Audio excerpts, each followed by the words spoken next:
but there it is anyway. Quantifiers, verb plus ing, verb plus to, reported speech, again. Real conditionals, again. I guess introductory, it is what cleft sentences or something. Second conditionals, again. Linkers of concession, which I'm guessing means something like although or even though or in spite of or something, if you want to call that grammar. Past simple, past continuous for probably the 5th time, probably every level since elementary. Keep plus ing. Not quite sure how that's different to verb plus ing, but there you go. It's got its whole extra little section. Present perfect again, past perfect again, superlatives again, relative clauses again, future forms again. And you start to look at this. I should add, this is only part of what was actually in this particular course book.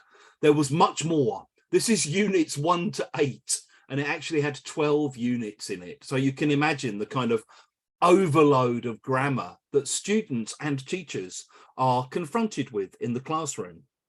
And if you ever wondered why students sometimes get bored, why they get frustrated, why they feel they're not making much progress, well, part of the reason might be because we keep on asking them to go over the same things they've already gone over hundreds of times before.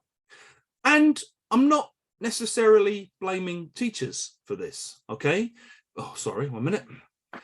Because I think the reason teachers do so much grammar and the reason there's an expectation upon teachers for us to do so much grammar is because this is what the publishing industry, by and large, not exclusively, but by and large, keeps giving us.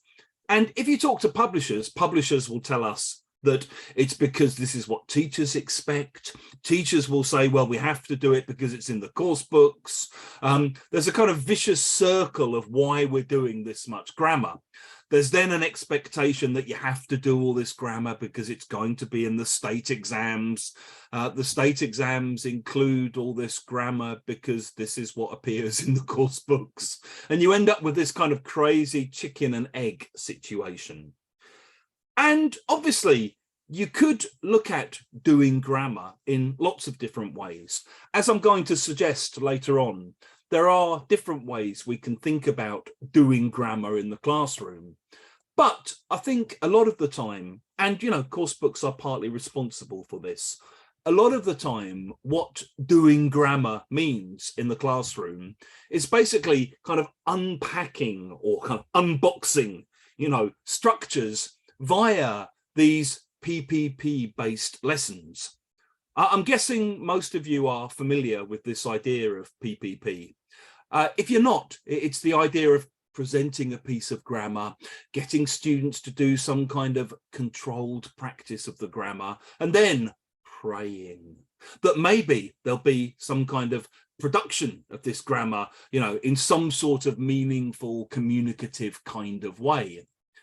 And we do this time and time and time again. We give students structures to practice. We get them to do kind of controlled written practice. They do some kind of often quite weird communicative kind of practice of the grammar in isolation.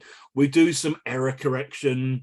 Maybe we do an illegally photocopied page of Raymond Murphy's English Grammar in Use as homework. And then we go into the staff room and say, right, we've done the past perfect continuous. You know, tomorrow, the future perfect continuous.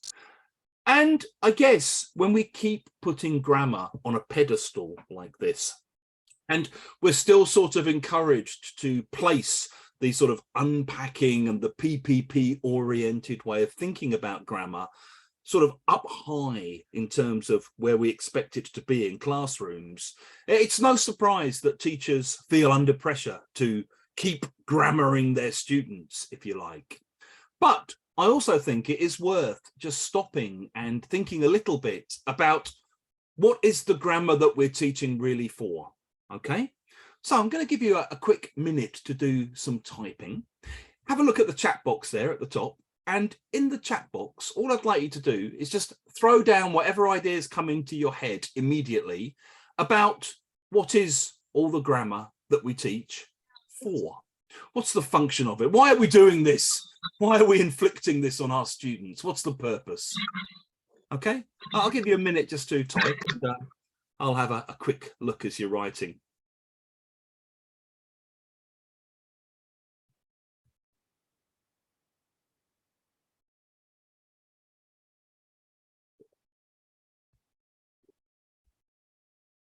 To make comprehensible sentences, okay. You got there first, Teresa. Being precise, to share ideas and meanings, to understand each other. Whenever I ask my students what they think of learning in grammar, they say they hate it, but it's like a skeleton you put flesh on. Although, of course, nobody ever actually puts flesh on skeletons, because that would be a bit weird unless you're some sort of serial killer. But there you go.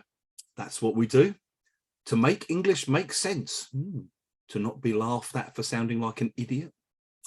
Okay, to organize things, accuracy is part of the language, to express emotions. Trust me, I'm quite capable of expressing a wide range of emotions with very little grammar. But there you go, to say no to misunderstandings, backbone of the language, to sound like a native speaker. You have more faith in native speakers' ability to use grammar in a precise and organized manner than I do myself, but you know, don't want to rain on your parade there. Okay, tenses are used to express what we really want. You'd be surprised how few tenses are generally used to express what we really mean and really want, but we might come to that later. Okay, so everyone's got loads of ideas here, okay? Let me just let those last two people into the room there. I did some quick research for this before putting this talk together, and I asked this question on social media, and I got a range of answers that are quite similar to the kinds of things you're coming up with here. Sorry. So you get things like grammar organizes your thinking about language. Grammar's like maths.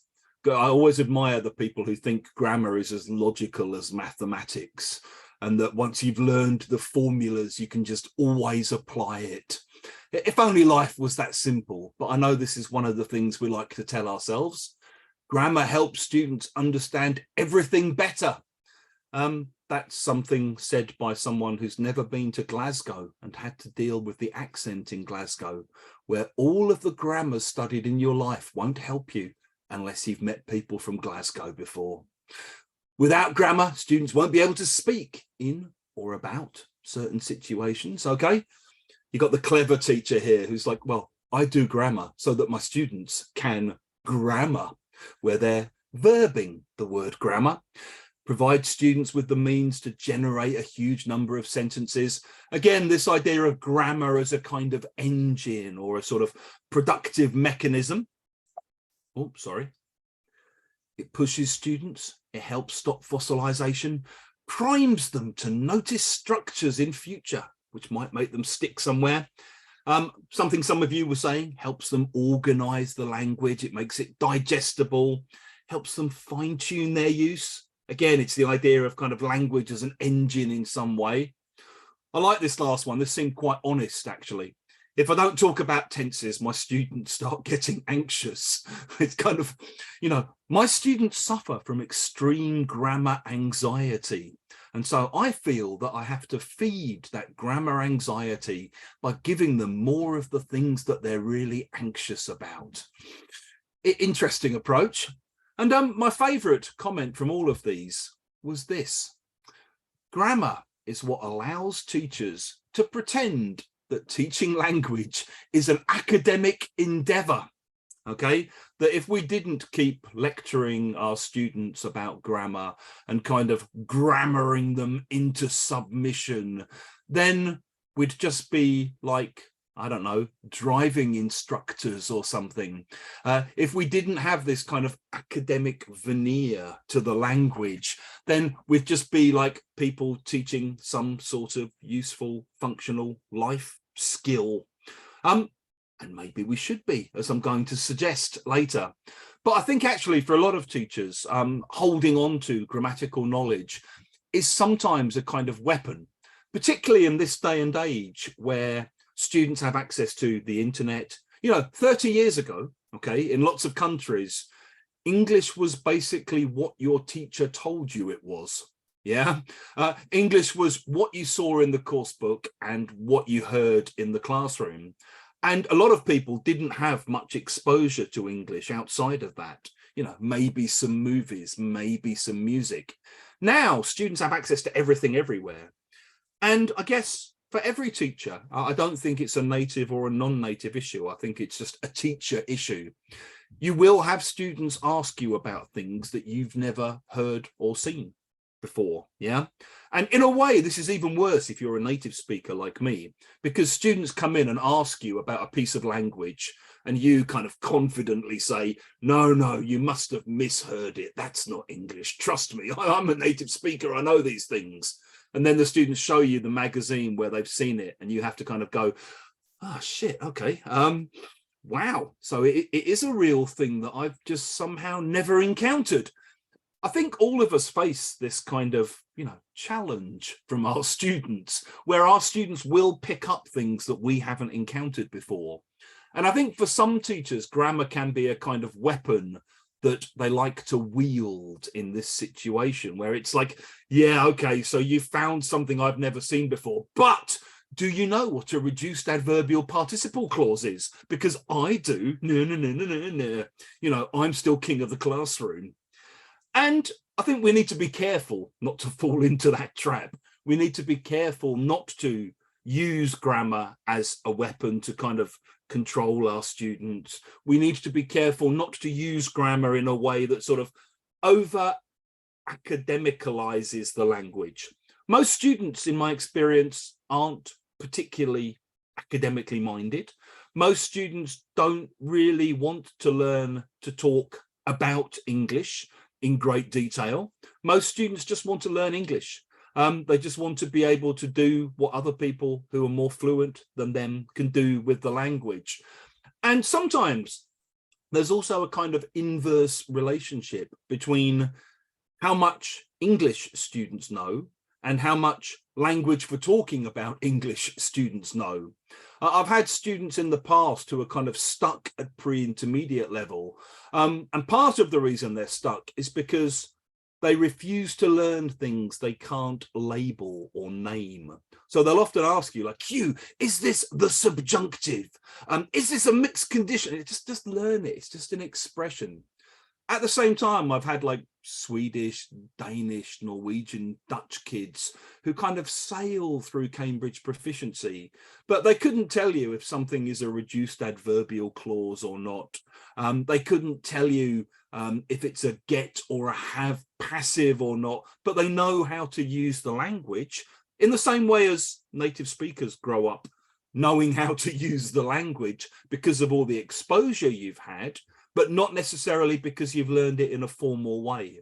So I think sometimes there is a kind of tension between using the language and using language to talk about the language.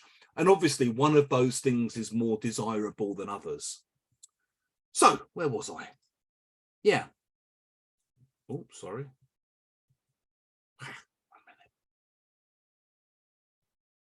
Yeah, sorry. So as I said to begin with, I think it's not necessarily teachers' fault that grammar dominates the way we often think about language teaching. It dominates the way we think about input because it's so central to a lot of the material that we're given as teachers.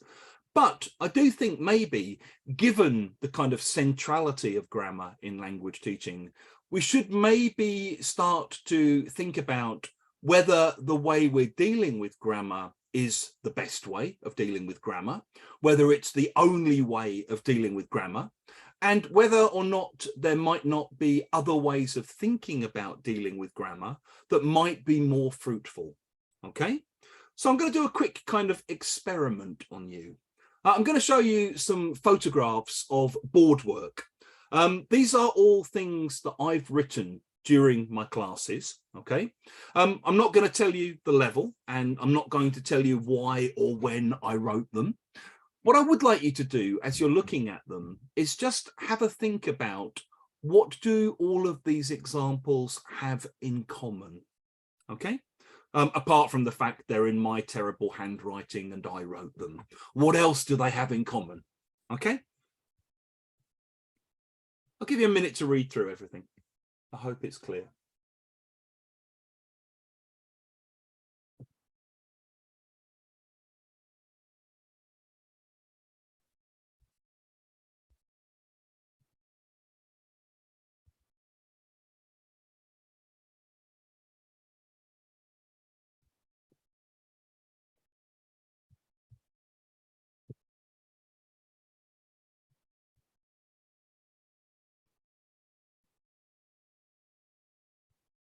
I'm guessing everyone can read them, but just in case, it was -40 there. So of course I had a drink. Needs must, you know. I spent a week there last year. Wow, that must have been amazing. Yeah, it was. Have you been to Italy? No, not yet, but I'd love to one day. I'm off for the next 3 weeks. I don't start work until September. I've spent a fortune here. So I'll need to tighten my belt. Oh, need to tighten my belt a bit over the next few months. I'm a bit worried I'll get reverse culture shock when I'm back in Tomsk. I had to rush around the museum as I only had an hour and a half there. A few more. A bit smaller, my apologies. What are the hours like where you work? I work quite a long day. I usually work 12 hours a day. What's the money like? It's quite good, actually. I earn, or I get, 2,000 euros a month. Terrible. I get £5 an hour. I've got a deadline to meet. I need to get this done by Friday. Friday, that's tight. I know, but I can't miss the deadline. I can't miss it. I went to Umbria a couple of weeks ago, a couple of months ago, a couple of years ago. Who did you go with? A couple of friends of mine. How's work going? How's the new job going? Really well. It's great. It's okay, I guess. I can't read that bit at the top because that thing's in the way. You can maybe read that better than I can because I've got a block in the way. She's a bit too nice for her own good. She needs to toughen up. She's very well brought up. I was well brought up. It's a fine line between love and hate, war and peace, success and failure, right and wrong. You're too generous for your own good. You're too friendly for your own good. You're too soft for your own good. You're too kind for your own good. She's a lovely woman. He's a lovely guy. We had a lovely time. The pyramids weren't as good as I thought they'd be. They're surrounded by slums. They were a bit of a disappointment. They were a bit of a letdown. They didn't look like they do on TV. And the last bunch, she sued her employers. She took her employers to court and won $500,000 in damages and won $500,000 in compensation. I hate to have to be the one who breaks the news to you, but your gran died last night.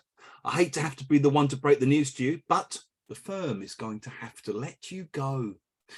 He basically deconstructed portrait painting. It perfectly captures how I feel most mornings before coffee. It lends itself to memes.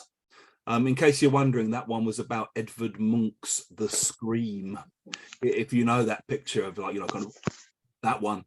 So, how lots of people feel before coffee most mornings, I suspect. He lived near an abattoir. He lived near a slaughterhouse. He was self-taught. He didn't study formally. Okay. So what I'd like you just to think about, and again, throw some ideas down in the chat box. What do you think these sentences have in common? Bearing in mind, we're talking about grammar as well. Okay. Give you just a couple of minutes to see what you come up with.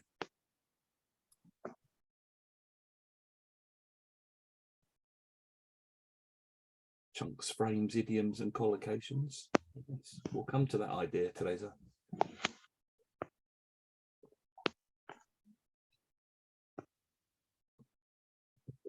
Okay. Good guess, but no, Diana. But, it's good to have a guess.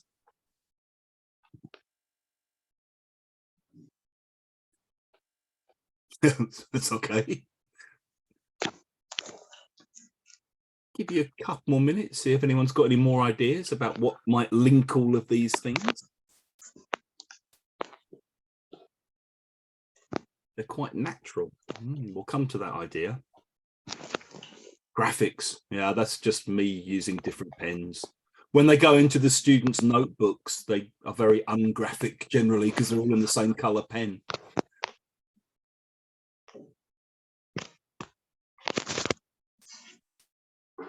Someone's got their mic on. I can hear a kind of fluttering around. Whoever's fluttering around, can you turn your mic off? Not sure who it is.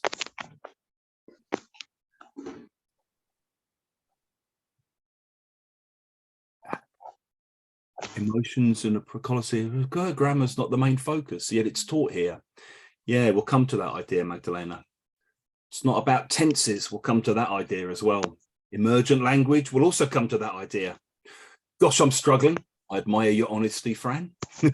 It's late in the day. You've been working. It's nearly holiday time. Is it Letitia? The host can mute Letitia. If you could, please. Sorry, Letitia, but we can hear you rattling. Shortest day of the year. Exactly. So you've got all these excuses. Shows you don't need complicated tenses. We'll come to this idea as well. Okay. Okay. I'll stop you there. Okay. So I'm going to just talk through some of what all of these things have in common. Okay.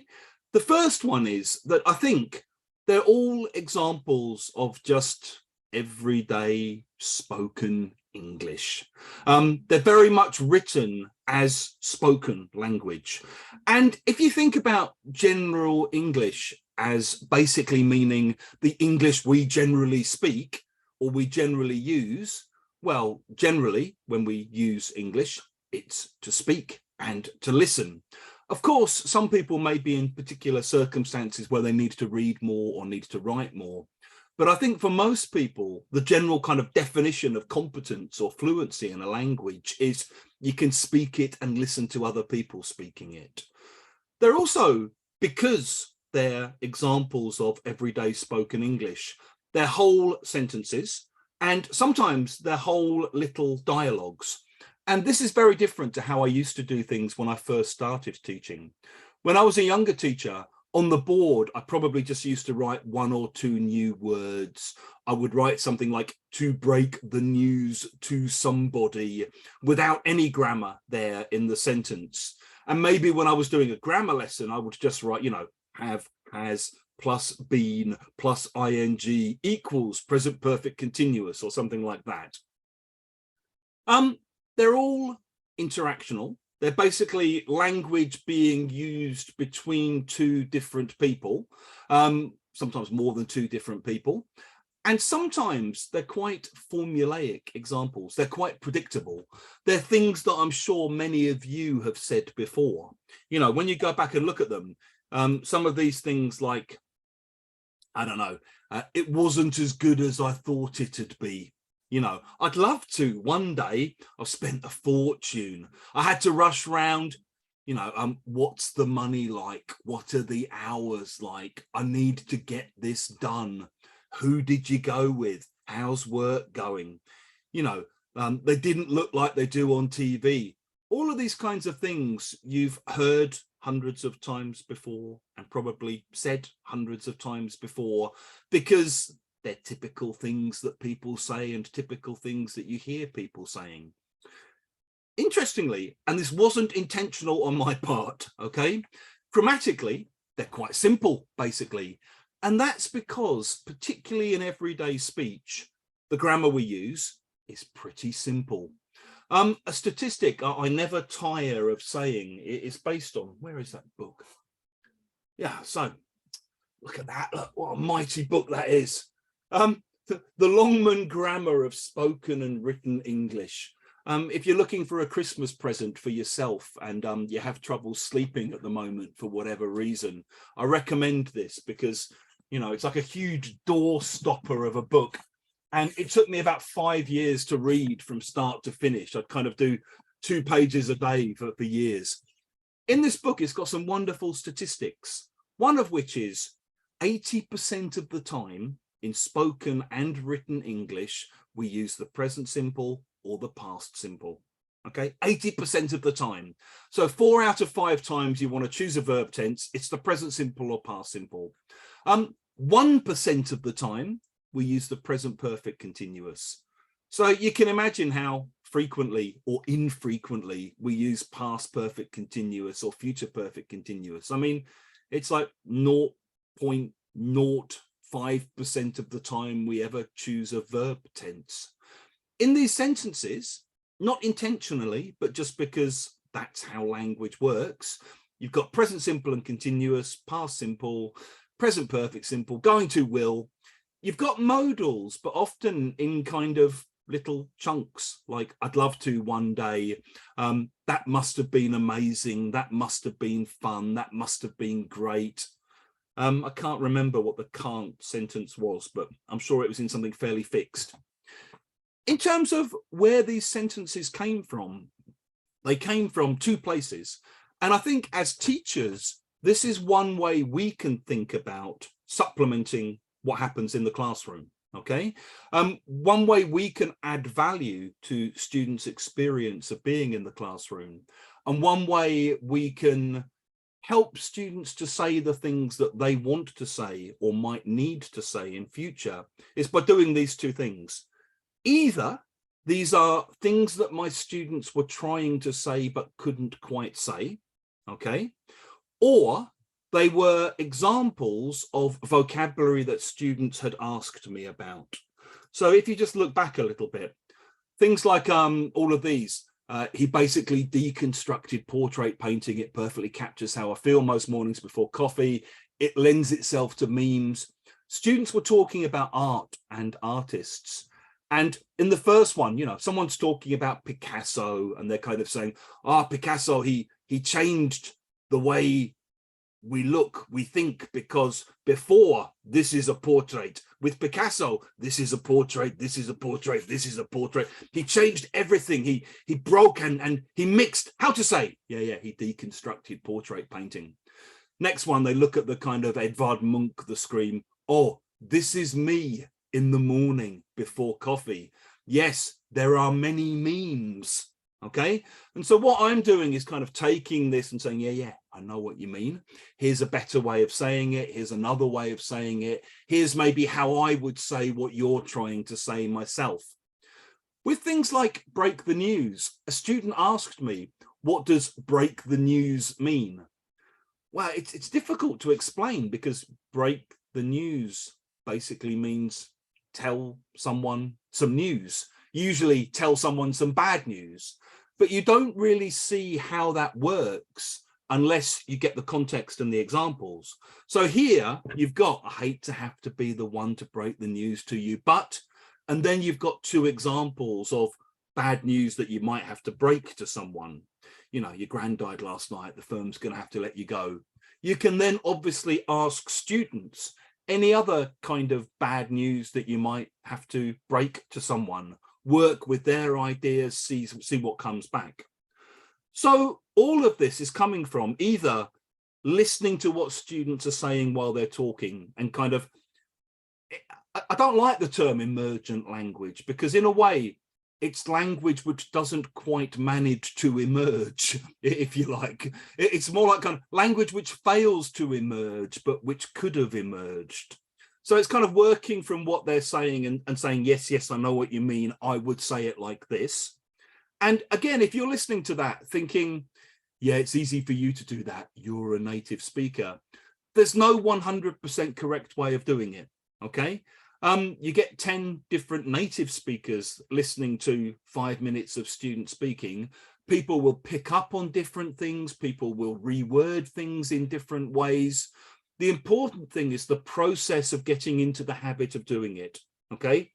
And you speak better English than your students. So getting your students closer to how you speak is the important thing to think about when it comes to doing this. And with the vocabulary, it's recognizing that it's not just the meaning that's the problem. It's knowing how to use the word, how to deploy the word, how you might hear the word being used in a wider context with a full sentence and the extra language in around it. Okay. I think the other, oh, sorry. Yeah. So in terms of what we might want to do about all of this, how all of these things might actually affect our classrooms, I think there's 5 or 6 main things to think about. And the first thing is, I'm still not saying don't teach grammar, okay? I think it's important to teach grammar. And I think particularly when you're doing lower level students, a lot of what you're doing is basically kind of grammar. I think we need to think about whether the grammar we're teaching is useful. You know, if we're teaching elementary students and we're teaching them things like she is jumping, he is riding a horse, they are crossing the road. I mean, yes, it is the present continuous, but is it the present continuous in any realistic way that represents something students are likely to say? I don't know about you, but generally I don't stand around in streets pointing at people and telling my friends what the people I'm pointing at are doing, because most of my friends are able to see these things. And it would be a bit weird if I saw someone riding a bicycle up the street and I shouted, "You are riding a bicycle," because they probably know that's what they're doing already. So I think it's important to teach grammar, but I think we do need to think about, you know, are we teaching it in sensible, reusable, useful kinds of contexts? I think the problem is, once you've presented a structure and got students to practice it and got students to produce it, you've done it, okay? Basically, doing it again and again and again is kind of like that definition of madness that people think Einstein said about, you know, doing the same thing over and over again, but expecting different results is a definition of madness. And it took me a long time to realize this, that basically just kind of getting, you present, practice and produce something. And of course, students don't immediately start producing it correctly, okay? If this led to immediate correct production of the language, all of our lives would be much easier. Yeah, we wouldn't need to kind of keep worrying about the fossilized errors and the mistakes and all those kinds of things. If it doesn't work first time, it's a bit weird to assume it will work second time or third time or 10th time. Once you've presented it, you've presented it. And I think my problem with that kind of grammar I showed you right at the beginning of the lesson is, well, they've done all this stuff already, you know, that they've already seen how to make comparatives. They've already done the present perfect and continuous. Do something new, do something challenging. That doesn't mean not correcting them. If you hear students making mistakes with things as they're trying to express themselves, I think it's fine to pick them up on it and correct them. I don't think the correction will particularly stop them from making those mistakes again. Again, if it did, our lives would be much easier, because you'd hear a student say something like, "Yesterday I have lost my train," and you'd say, no, yesterday I missed, past simple, my train. And the students would go, "Oh yes," and never make that mistake again. It doesn't work like that. Yeah, you know, any of you who've had kids, you'll know how many times you need to rephrase things before it goes in. Some of you may have heard this story I tell about my son, who may well be listening in the room next door, and shout out if he is. When he was really little, he did this really weird thing where for about a year, he used to basically kind of, when he was making past tenses, he would just make them using did. So he would say things like, "Daddy, we did go there. We did see the lions." And being a teacher and a parent, I would correct him. I wouldn't correct him, but I'd rephrase it. So I would say, "Yeah, I know. We went there and we saw the lions last week. You remember?" And my son would look at me and say, "I did say that." And I would kind of go, "No, you didn't did say that. What you did say, oh, I'm starting to talk like you now. God." This went on for like a year. Him using did to signify past tense, and me kind of rewording it or correcting it. And sometimes I would literally just kind of say, "Look, did is for questions. Okay, did you go there? Yes, I went there." And he would look at me a bit kind of hurt and upset and go, okay, Daddy, don't like having a teacher for a parent. Probably thinking this. One day he suddenly changed and he suddenly started saying, yeah, Daddy, we wented there. We sawed the lions. Okay. And I sort of noticed this and thought, interesting. He's starting to get closer. He's stopped using did, but he's trying to regularize all of the irregular past simples. And I go, yeah, I know. We went there. We saw the lions. I know. Good. After about a year and a half of this, and you have to think about how much exposure to the language a native speaker kid gets in a year and a half. After a year and a half, something finally clicked and he started going, we went there, we saw the lions. So, does correction work? Well, maybe, but it works really slowly, okay? And, maybe he would have got there anyway without me ever correcting him, because at some point he would have just heard enough people say it a different way, and something subconscious would have gone, I'm kind of doing this wrong, aren't I? Everyone else does it differently, and he would have self-corrected. So I think, teach structural grammar, fine. Correct grammar when students make mistakes with it, fine. What you will notice is, in normal everyday communication, students very rarely make mistakes with things like the future perfect continuous or mixed conditionals. And the reason they very rarely make mistakes with those things is because they basically don't need to use them in their everyday speech. And what course books often do is force students to produce this stuff so that teachers can catch them out and correct them on it. Once you've presented it, move on. And if you hear students struggle, then you help them kind of go, yeah, you mean you used to smoke, but you've stopped. You used to smoke, but you don't now. Okay, fine. Just tell them how to say that. I think it also means thinking much more about spoken language and making spoken language the heart of what we do in the classroom. And when we're teaching grammar, thinking about grammar for speech, because spoken grammar is often different to written grammar. Sometimes the way we express things in writing is different to the way we express things in speaking. I had a student once who came into class and said, sorry, I'm late. The underground was crowded. Consequently, I could not enter. Okay. And I was like, yeah, not consequently. And they immediately self-corrected and went, therefore, I could not enter. It's like, no. And my student said, this is cause and result.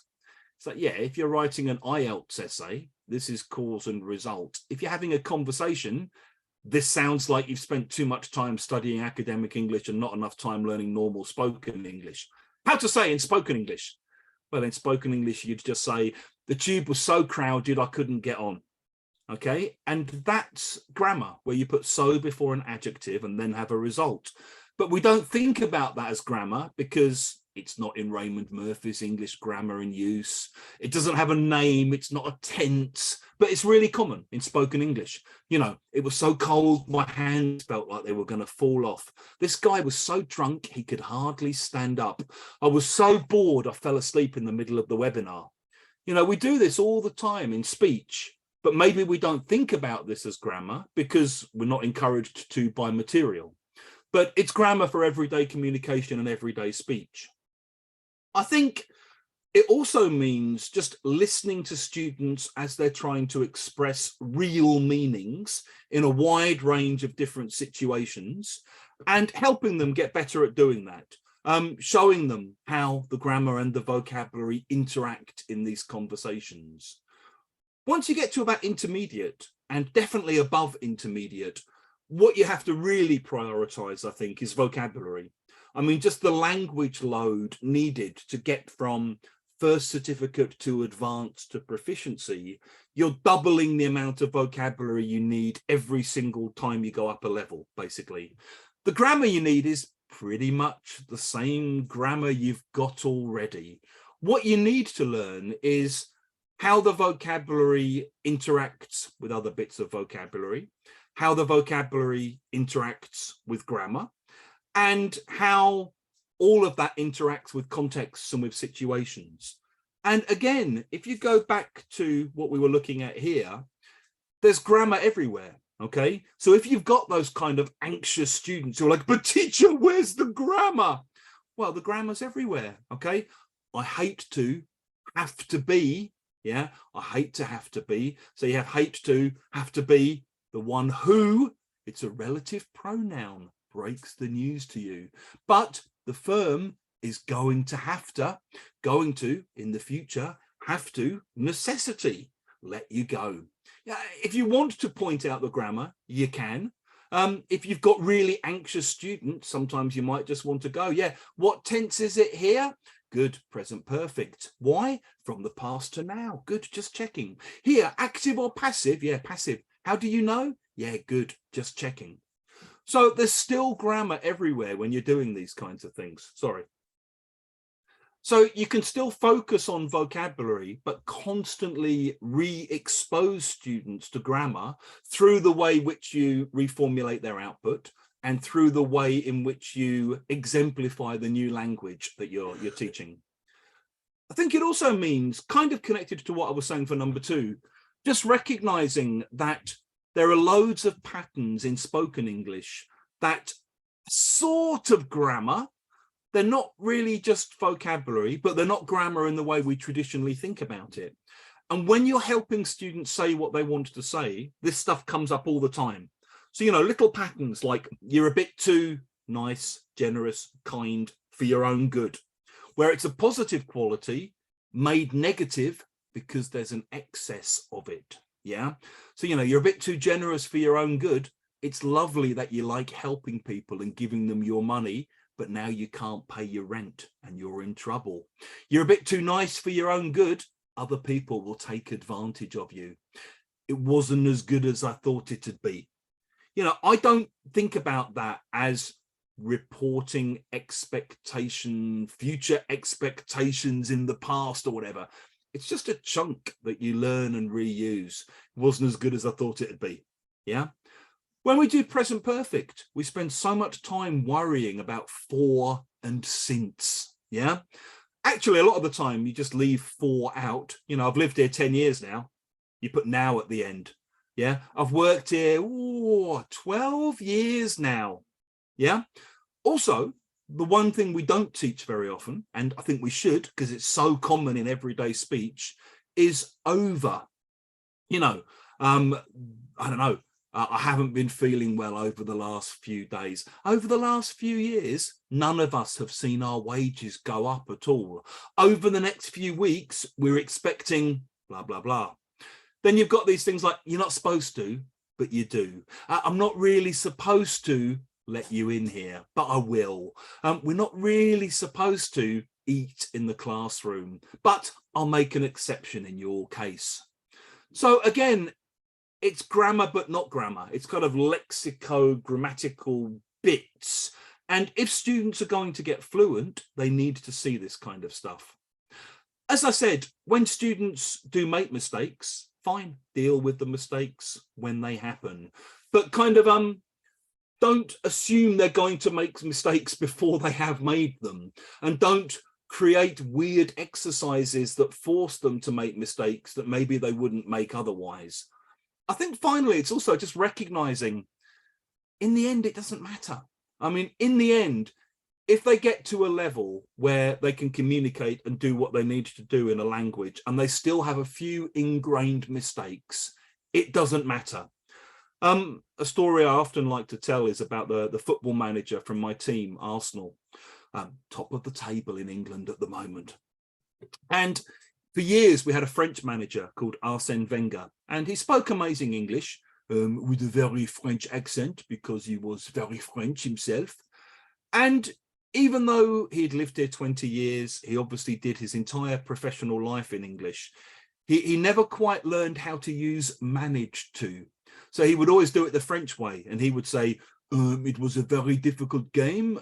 Liverpool defended very well. We kept playing our football, and in the 82nd minute, we could score. Okay. And the teacher in me would get really angry and kind of go, managed to. Of course, he couldn't hear me. And then I started to think, well, it obviously doesn't matter, does it? Because everyone understands him. He's obviously studied Managed To before. He's obviously heard it hundreds of times before. He's earning £5 million a year. And, you know, I'm not. I'm guessing all of us here in this webinar put together aren't earning this kind of money collectively. So, you know, you might think I'm a better user of English because I can use Managed To. Well, it didn't stop him earning £5 million a year.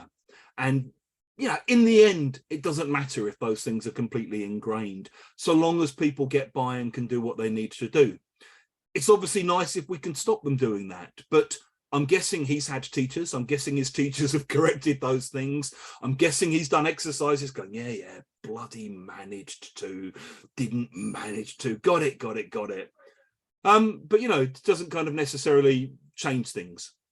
The last point to make, I think, is that particularly at low levels, you can kind of teach grammar as vocabulary. And it's weird because we do this in our very first classes. You know, when you go into a beginner's class, you probably teach, hi, I'm Hugh. What's your name?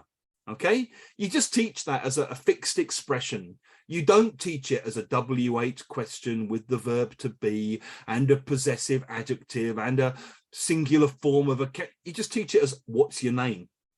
And I'm sure you know lots of little phrases in different languages that you've picked up. Oh, thank you.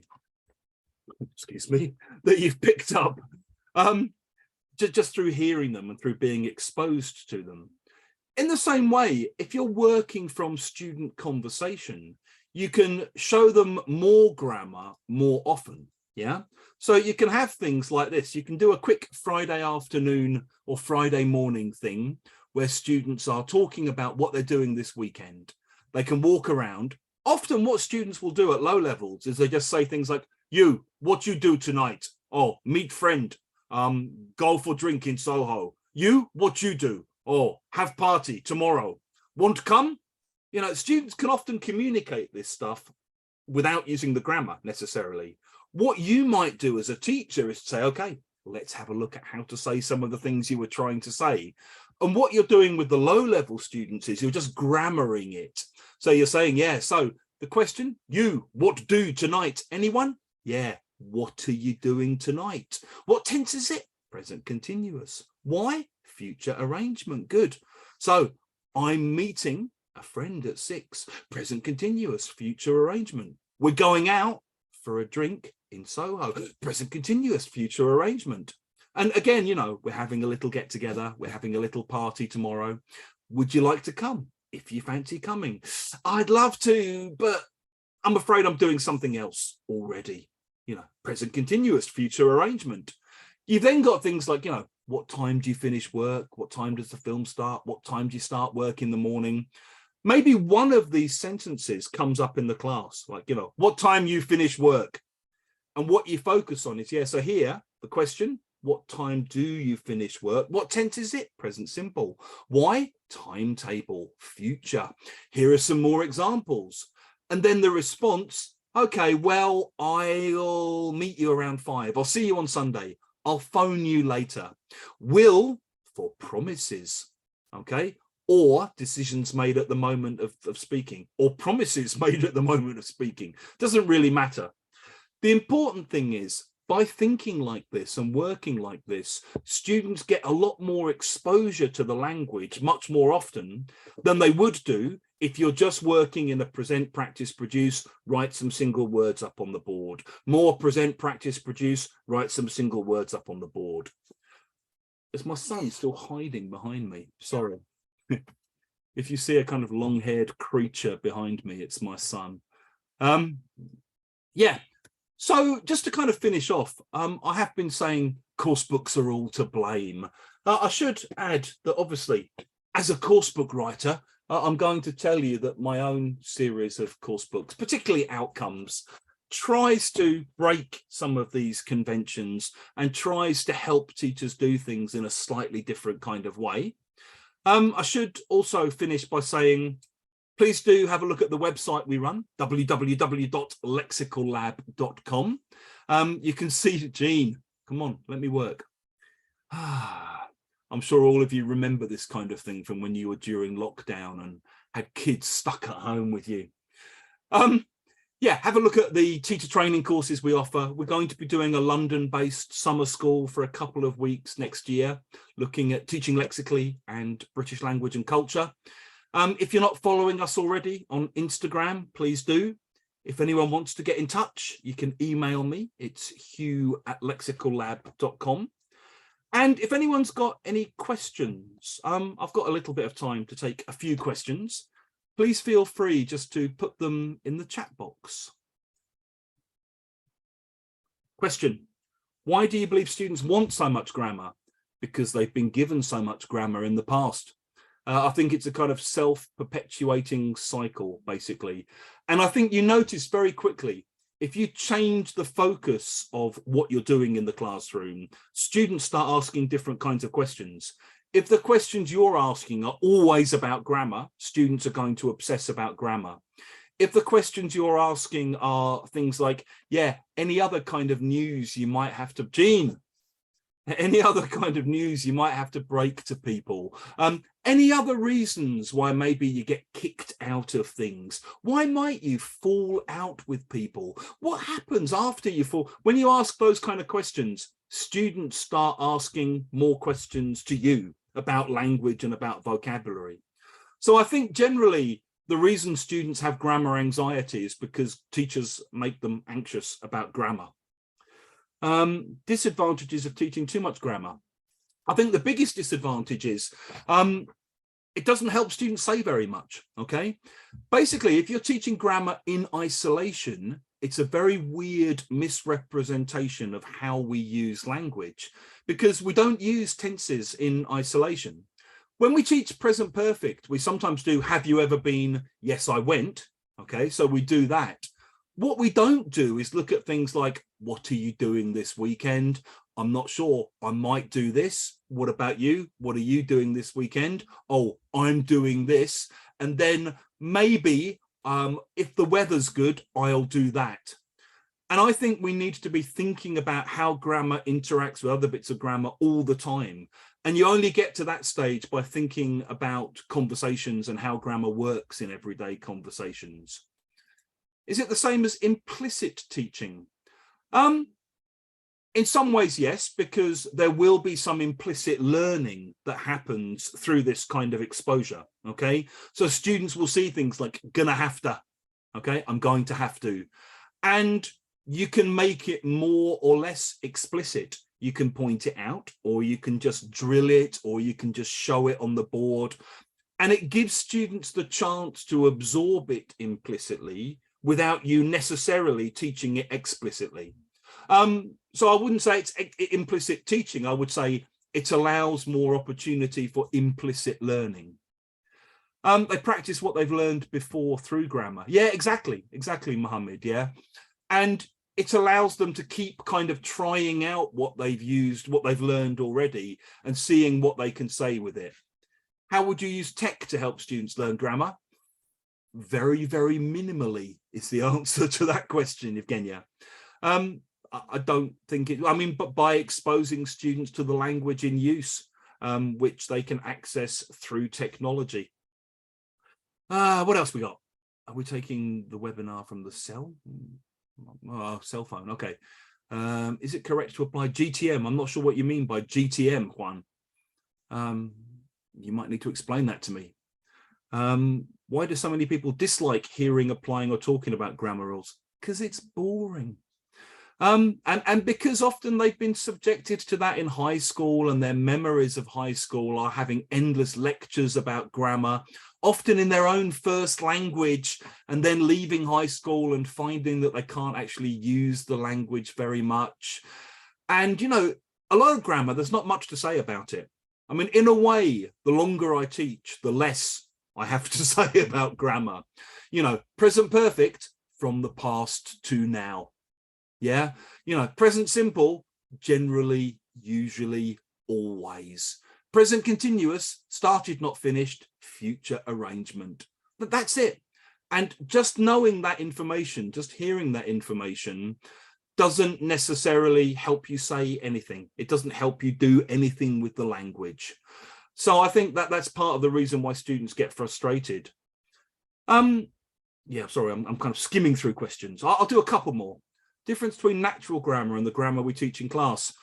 There's a lot. Well, one difference is, Fernando, that when we use grammar naturally, we don't separate it into tenses. So we don't only try and say things using the future perfect continuous. We don't only try and use things using going to or will. You know, when we're talking naturally, we mix things up and we kind of move things around and things interact more. I think also there is a lot of this kind of stuff like, you know, it was so something that something happened that doesn't get taught in books much. We've tried to bring that into the outcome series, but it doesn't get taught very much. And so there are all these little things that happen in everyday speech that maybe could appear a bit more in courses. You know, even things like putting that at the end of a sentence, kind of post-loading. You know, that's a good film, that. You know, that was a lovely meal, that. It's not crucial, it's not essential grammar, but it's nice to point out and just say, did you notice this? Whew. I'll answer one more question and we'll see where we are. Can we teach grammar just through reading books or watching films? Yes. You can, but I'm not sure why you'd want to, because you're making life harder for yourself in a sense, in that you then have to kind of choose what you're going to teach, what you're going to focus on. You have to write the material around all of that. I would recommend doing a kind of mixture of things. I think course books still generally pitch the language at the level most students are at. I think it's great if they're also reading, and it's great if they're also watching things online or whatever. I think it's really great if they're reading graded readers, particularly lower level students. I think sometimes low level students get discouraged because they try to watch things that they're interested in but are probably a bit too difficult for them. I'm going to stop there. I know there's loads of questions that I haven't answered. If you do have extra questions, feel free to email me, okay? I will try and answer everyone who emails me. I'm not trying to hide my email. There it is, hugh@lexicallab.com. Feel free to contact me through social as well. I'm on Facebook, I'm on Instagram. Thank you all very much for giving up your time to be here. I know it's weird times of the day and night, wherever you are. And yeah, thank you. It's nice to see so much support for Ukraine in the IATEFL flags and that kind of thing. Particularly happy Christmas to everybody, particularly those of you who are in Ukraine or from Ukraine, because I know what you're going through at the moment. Yeah. And thank you to everyone, and keep in touch, and happy Christmas and a Merry New Year. Yeah. Or Merry Christmas and a Happy New Year. Yeah. Merry Christmas, Happy New Year. Whichever way round it is. Have a good holiday. Yeah. Thank you very much, and take care and look after yourselves. Thank you, Hugh. Thank you. Yeah. We are all happy that you spent this hour with us. It's been very intense. We have the recording, we have the Facebook live stream, so we will probably go back to this recording. And now enjoy the rest of your evening. Thank you. Thank you. Take care, everyone. Yeah. Okay. Bye, everyone. Bye.